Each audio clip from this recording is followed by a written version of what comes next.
for the webinar this morning. We've got a lot of fun things to talk about as it pertains to college funding. As you know, we've been going through a lot of the major wealth transfers. We have talked about the mortgages, which of course is where a lot of money passes through your hands. We have talked about taxes, which is one of the major expenses. We've talked about qualified plans and how to understand those, make the most out of those. And now, of course, today we are going to talk about college funding and the smartest way to save for your kids' college. It is a major wealth transfer, and as you're going to see, it could potentially be up to and even maybe more than $1 million wealth transfer. This is very significant. This is something that everyone needs to understand if you're saving for your kids' college, and this is something that relates to one of the topics we've already talked about, which is not interrupting compound interest. Remember, we've talked about the two biggest mistakes people make with their money. Number one, they don't have access to it when they need it, and number two, they interrupt the compounding. And so one of the things that you will be able to see today with college funding is how to be able to save for a college or a major expense. It could be several different things, but today we're going to focus on college funding, but how you can save for a major expense like college, and then of course use the power of uninterrupted compounding to continue and how that will impact your retirement down the road. So today we are super excited to have our guest trainer, Doug Foster. Doug Foster has been in this industry well over 30 years. He is one of the top advisors in the country. He is a master mentor with the Circle of Wealth program, the only one in the state of Utah, the last I checked, and he has been my mentor for several years now. Doug is extremely bright, and he is going to show you numbers that will blow your mind. So make sure you're taking notes. Make sure that you are paying close attention, as he has a lot of numbers to go over, and you will be able to see how the most effective way to save for your kids' college. So I am going to turn the time over to Doug, make him the presenter. Hang on just a sec. I'm going to share his screen.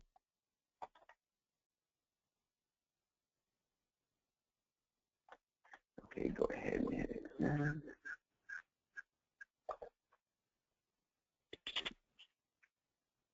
Good morning, everybody. Hang on, you're still muted. Hold on. We on? You're still muted. Good morning, everybody. I'm excited to talk today about college planning, how the best way to fund it. As Lance indicated, there's so many wealth transfers out there that people are doing unknowingly and unnecessarily, and one of the big areas is in college planning. I've got this little diagram up here, illustration, for everyone to see, because we as you know from past get-togethers, we just don't want to interrupt compound interest, and yet when big item purchases are made, either people, like here in this example, they build their tank up, as we've seen in the past, and then when it comes time they need the money, they either borrow money and go into debt, or they have to drain the tank. And when you drain the tank, obviously you're interrupting this compound interest. This is one of the most valuable things anybody could ever learn, because it's one of the most abused areas, because most people don't understand the impact of draining the tank. They think they're saving money on interest, and they are, but they're also losing interest on money that they could have compounding. And if you take money out here in the early stages where my cursor is, it's a killer here at the back end. So we want to make sure that we always keep this going as much as possible.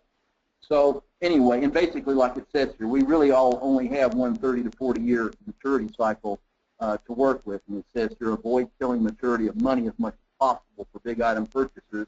One of them mentioned here, obviously, is college. So what do typically most people consider when they're looking at college? There's two things that they're usually competing with each other on, and that is retirement versus college.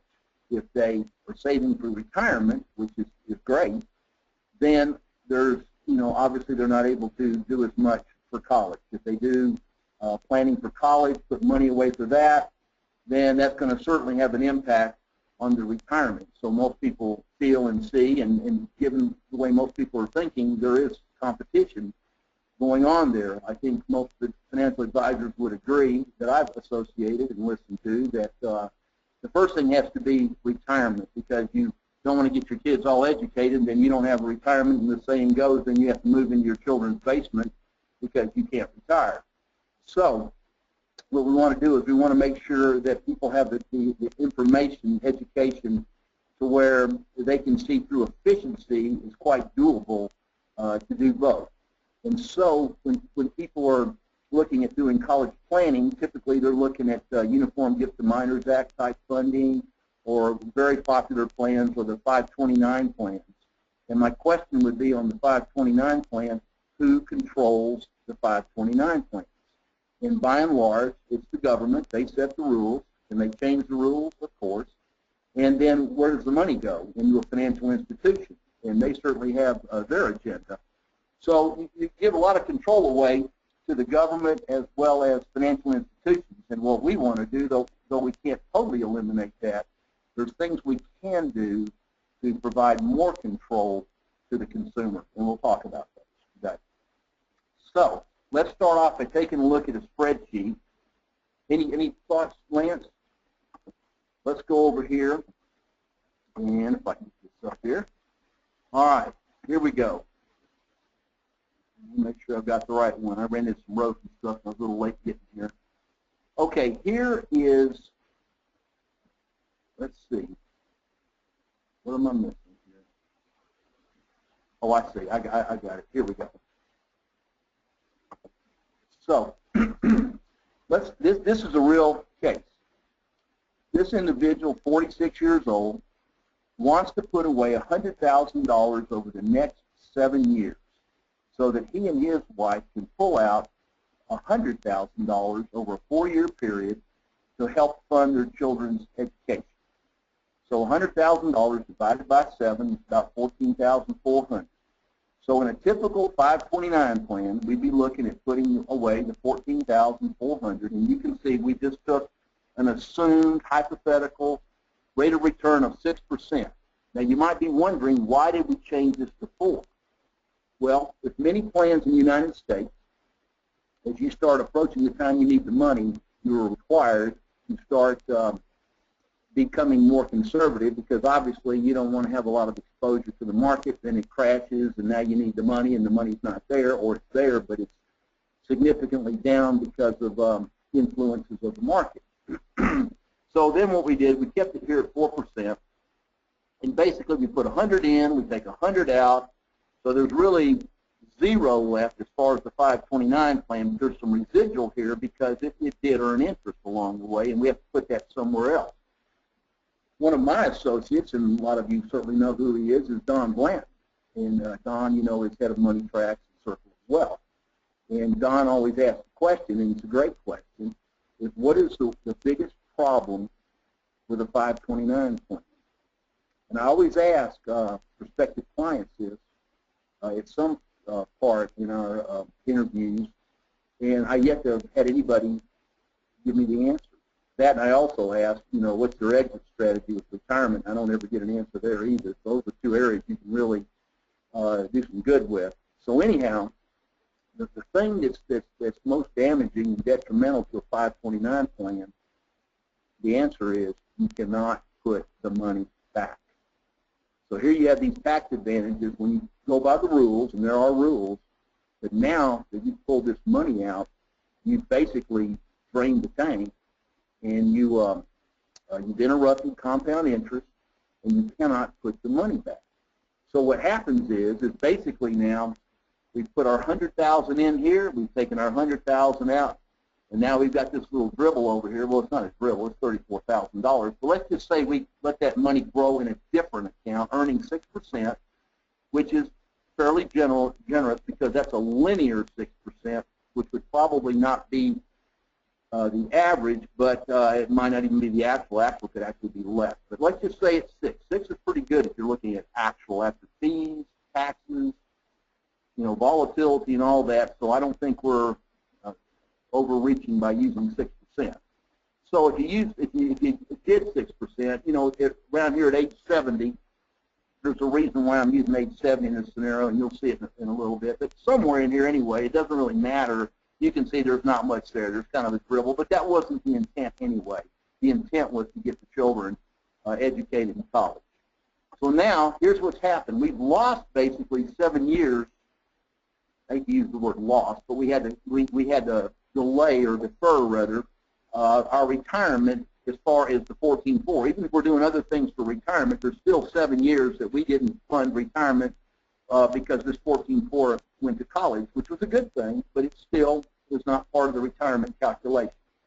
So if we now pick up where we left off and we start funding the 14-4 for retirement here in the 8th year, the retirement amount, this is important, remember this now, at 4% distribution at a 6% return, it's going to be about $17,000. So add the other $3,000, and let's say you got about 20 grand. Okay, 20 grand. Well, 20 grand isn't that much money, but it's always better than zero. But can we improve upon it?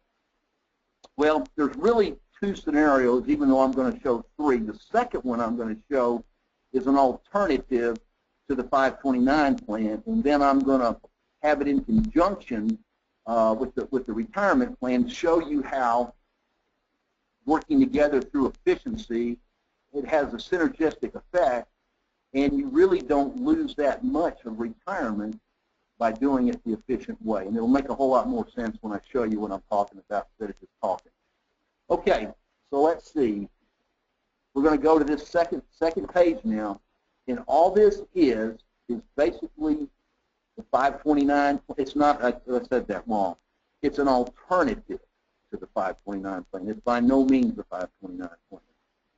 Here we're using insurance companies using correct customized plans to be able to accomplish these results. So basically we take the 7 years, there's our 100,000.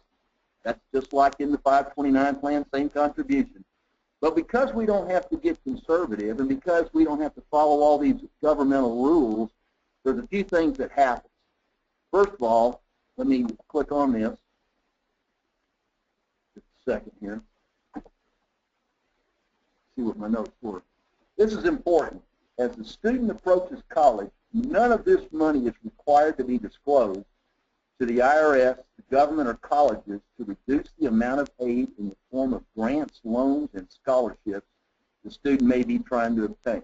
This is not the case with the 529, and most assets which do have to be disclosed, I didn't word that very well, can significantly be reduced or eliminate applied for benefits. So we don't want to be in a situation to where we lose benefits that we could have, and that's key. I mean, that is huge when you fill out the FAFSA and other applications that a person has. This is, by law, non-reportable. This does not have to be reportable, so that is a big benefit that people need to realize. Let me see what I wrote back here. Okay. So, having said all that, we do have liquidity, use, and control of the money. We really don't have very many rules we have to worry about. So here we are, same scenario, you've seen this. Now we come over here and we're going to pull out $100,000, actually a little bit more here. It's not much more, but it's about $100,000. But we are not going to drain the tank. We are not going to a bank or any place else on this. We're going to always keep compound interest uninterrupted. So having said that, let's see, there was something else I wanted to comment about that. Well, it'll come back to me in a minute. But anyway, so all this money continues, and you can see the surrender value drops. Now, with the Circle of Wealth software, they don't allow us for compliance reasons to show the account values.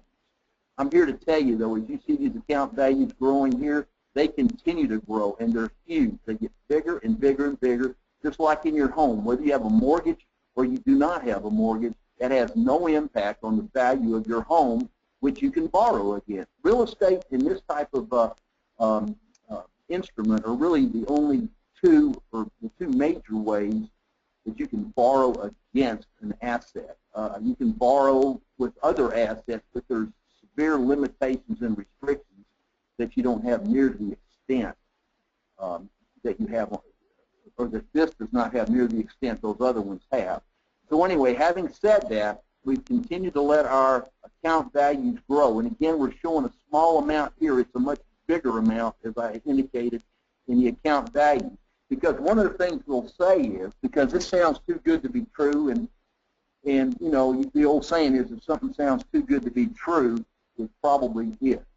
But in this case, it's not, and we can prove it, verify it, and that is this.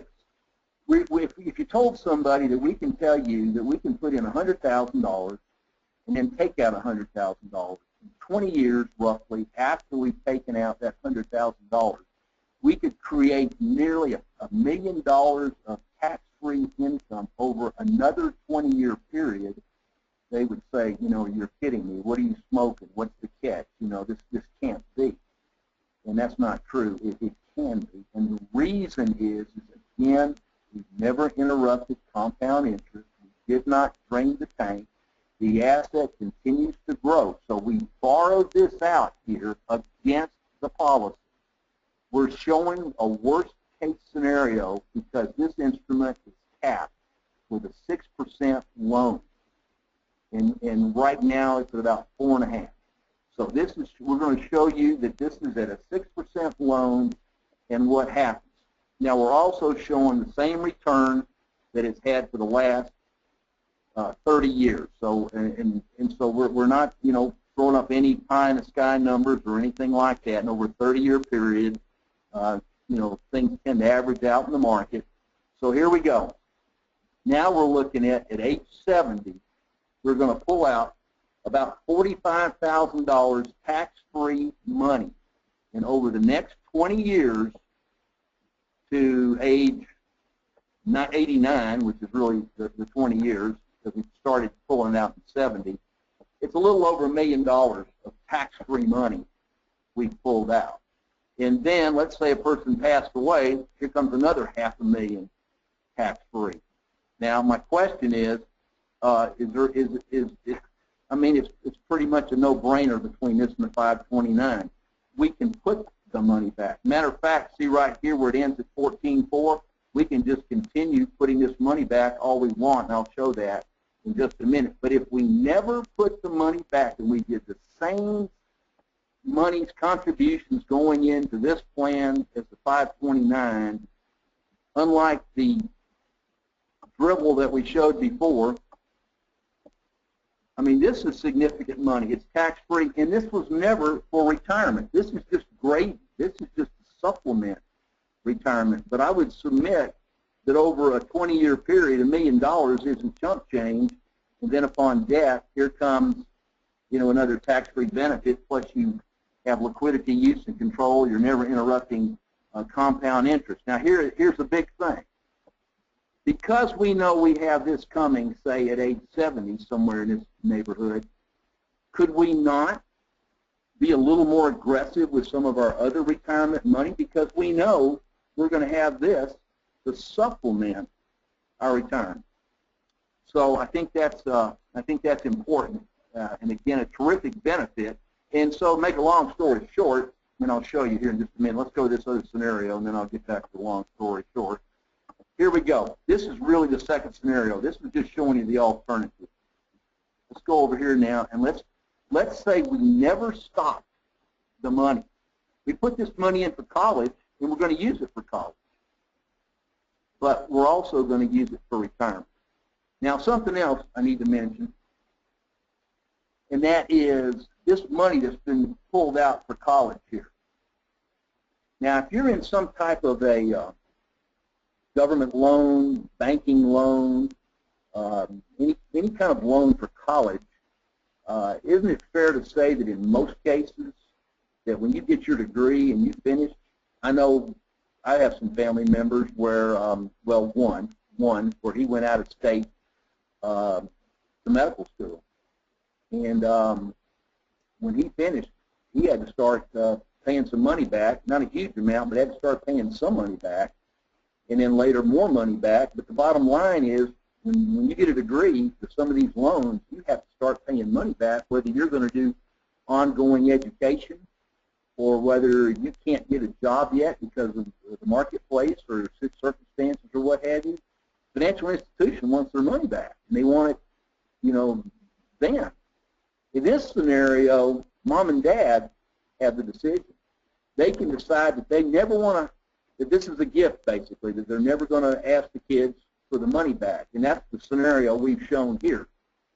But let's say they say, children, we want you to have some skin in the game, so when you get a job, and it's a good job, and you get settled, then we'll have you pay back half of it, or all of it, or none of it, or whatever the parents decide, but the parents are in control, not the financial institution. I think that's very important, with flexibility and, and who's calling the shots.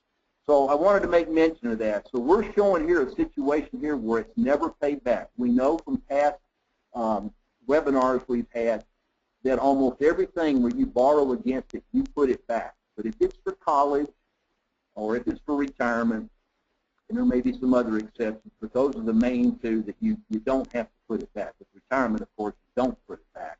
But if you're going to buy a car, or you're going to buy a duplex or an investment or something like that, at some point in time, you certainly want to put that money back. So now let's look at this second scenario. This is the third spending game spreadsheet I've shown, but there's really only two scenarios. This is the second scenario, which is where you just keep paying the money. You just keep paying it, and here's what happens. By doing that, here's the impact. And I'll explain this 322 in a minute. But basically, you don't have just $20,000. You now have 72. I mean, that's more than 3 times the amount of money, and that's big.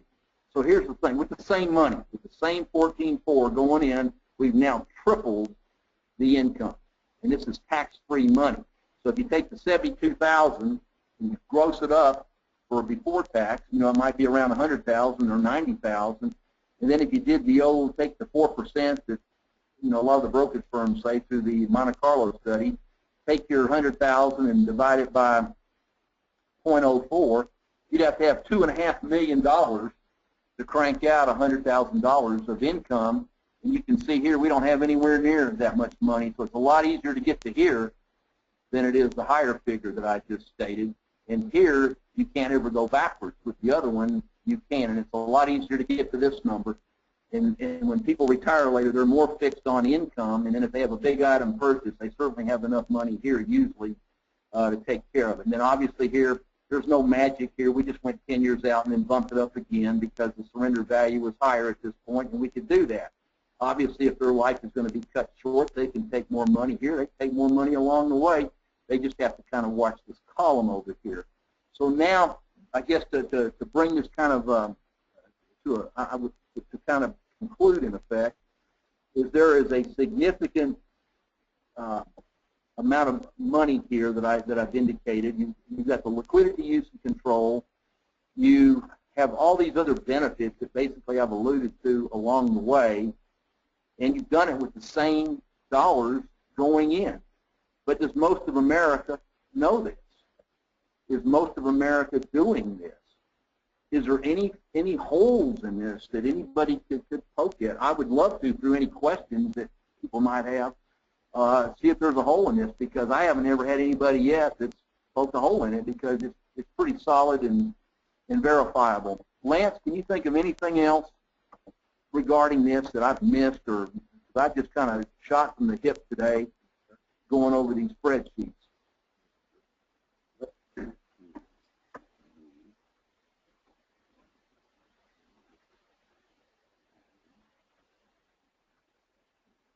Oh, I didn't talk about the $322,000. I need to do that. Am I still live?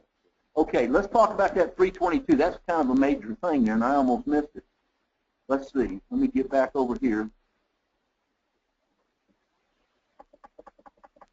One little minor thing here. Somebody may think, understandably so, what is that $322,000? Okay, we started at 870. There was nothing magic about that. We could have started at 69 or 68. We just have other monies we'd be using then. And the longer you can let the good money kind of cook, in a sense, the better it is. But take away from the 322,000, 72,000, whatever that difference is, that is the amount of the $25,000, this money up here, that we took out for 4 years plus a worst-case scenario loan rate cap at 6%. So bottom line is that's the $100,000 that we never paid back, but we have to reconcile. On the illustrations, you can't show the loan and making contributions at the same time. So all we did was we just carried it down here till we started using the money, and then we showed the loan on the illustration, which I've transferred to here. And that's why, and make sure you hear this, that's why this 915 has gone down to 653 right here. That's the difference. That's 322 minus the 72,000 because we took out 72,000 that year, and so that difference is basically the $25,000 over a 4-year period, which is $100,000, accruing 6% interest every year. So this has an impact, obviously, on our surrender value, and there's our 653, and then we continue taking out 72,000. And you can see this goes down just a little bit, but then it starts coming back up, and that's why we can then take out more later. Now, if this were to go down a little bit more, then we just take out less than 72,000. If this goes down, the market's going down. So, as long as we're kind of comparing apples to apples, I think we're on pretty solid ground. Lance, thank you.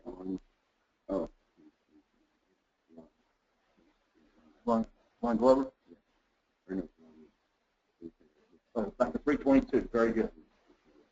Okay, so let me just pull this.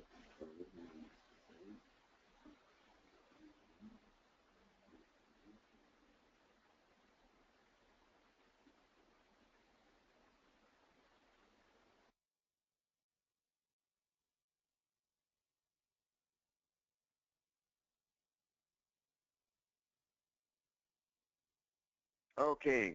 Thank you very much, Doug. Hopefully you took lots of notes because that was extremely powerful. I always like to call that a magic trick where he comes up with $1 million out of thin air, because that's exactly, pretty much what he just did, just by not interrupting the compounding. And of course, that is a powerful example of, not interrupting compounding and using that collateral position. And just to close and to end up with, to summarize what he was explaining, here are some of the possible benefits.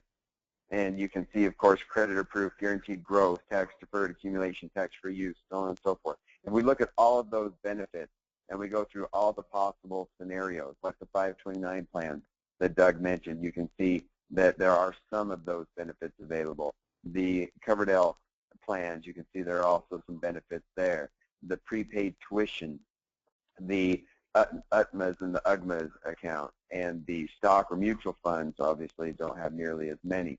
And of course, even the Roth IRA, doesn't have all of those. But as you can see, very powerful with the permanent life insurance in the way that Doug just explained, in addition to the actual numbers that he proved to kind of show you how this is so much more efficient. You can also see some of the other benefits that are available. So once again, thank you very much, Doug. That was excellent. And hopefully you can see that there are a lot of people that, this is in their blind spot, as we would call it. This is definitely a wealth transfer that they're not aware of. And so when we're talking about the 5 major wealth transfers, this is a significant wealth transfer. So definitely make sure that you are watching for these opportunities. With that, it doesn't look like there's any other questions, so we will go ahead and close this out. Thanks again for your time, and take care. God bless.